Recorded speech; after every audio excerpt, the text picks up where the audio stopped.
2G network को बंद करने के मामले में सरकार हस्तक्षेप नहीं करेगी। दो टूक दूरसंचार विभाग ने रिलायंस जियो की उस मांग को खारिज कर दिया जिसमें उसने सरकार से 2G नेटवर्क बंद करने की मांग की थी।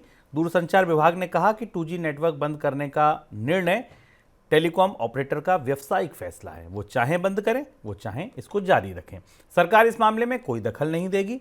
टेलीकॉम कंपनियां ये निर्णय लेने के लिए आज़ाद हैं और उनके लिए क्या अच्छा है क्या नहीं ये हमसे बेहतर वो जानती हैं। क्या पूरा मामला है सर? ये सबसे महत्वपूर्ण और बड़ी खबर है टेलीकॉम सेक्टर में। 2G नेटवर्क बंद करने को लेकर सरकार और कंपनियों के दो समूह अलग अलग हो गए हैं। आपको याद होगा, अगर आप मनी सेंट्रल के नियमित दर्शक हैं तो हमने आपको बताया था कि जियो ने, रिलायंस जियो ने DOT से, जो कि लाइसेंसर है, जो सरकार है, डिपार्टमेंट ऑफ टेलीकॉम, उससे ये कहा था कि 2G नेटवर्क चलाने पर ज़्यादा खर्चा आ रहा है और अब ज़्यादातर लोगों को ज़रूरत नहीं है क्योंकि डेटा सुविधाएं 3G से शुरू हो जाती हैं, इसलिए 2G नेटवर्क बंद करने की छूट दी जाए। और इसे लेकर बाकी टेलीकॉम कंपनियों की तरफ की राय उतनी सहमत नहीं थी।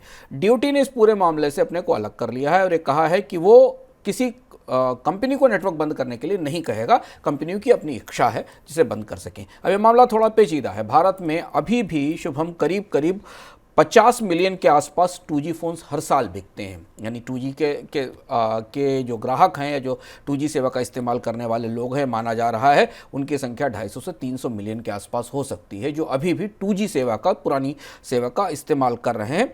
और करीब ये माना जा रहा है कि टावर्स के हिसाब से देखा जाए तो करीब 5 लाख लोगों का 2G बेस टावर्स पर एक्टिव रहता है। इतने बड़े नेटवर्क को बंद करना और इसकी जगह केवल 3G लागू करना कंपनियों के लिए सोचने की बात होगी, पर कॉमर्शियल डिसीजन होने वाला है और सरकार ने इससे अपने आप को अलग कर लिया है। जियो ऐसा क्यों कह रहा था? जियो का यह मानना था कि 2G सेवाओं का आप कोई बड़ी उपयोगिता नहीं रह गई कि केवल क्योंकि लोग डेटा की तरफ मूव कर रहे हैं और उसमें आप केवल कॉल की सुविधा हासिल करते हैं।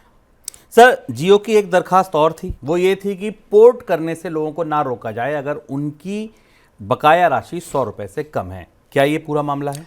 ये और भी ज़्यादा रोचक और दिलचस्प जंग है जो भारत में टेलीकॉम कंपनियों के बीच शुरू हुई है। जियो की कोशिश ये है कि वो पोस्टपेड ग्राहकों को जो मौजूदा ऑपरेटर्स हैं, वोडाफोन आइडिया और एयरटेल, खासतौर पर एयरटेल, उनसे अपने यहाँ पोर्ट कराए। मौजूदा व्यवस्था के तहत जो भी इस समय व्यवस्था है उसमें अगर किसी पोस्टपेड ग्राहक का कुछ पैसा बकाया होता है तो कंपनी उसे पोर्ट करने की इजाज़त नहीं देती, यानी उस ग्राहक को लूज़ नहीं करती है।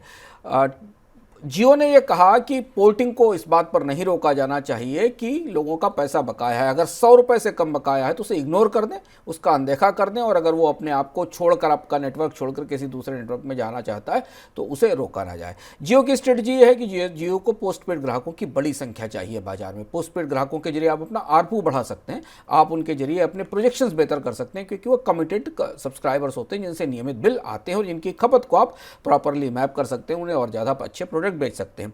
स्वाभाविक था, भारतीय एयरटेल और वोडाफोन आइडिया ने इसका विरोध किया है और उनका कहना है कि जो नियम है उन नियमों के हिसाब से जब तक कोई पोस्टपेड कस्टमर अपना सारा बकाया जीरो नहीं कर देता तब तक उसे पोर्ट करने की छूट नहीं दी जा सकती। मामला शायद दूरसंचार विभाग के पास पहुंचेगा तब इसमें कुछ स्थिति स्पष्ट होगी।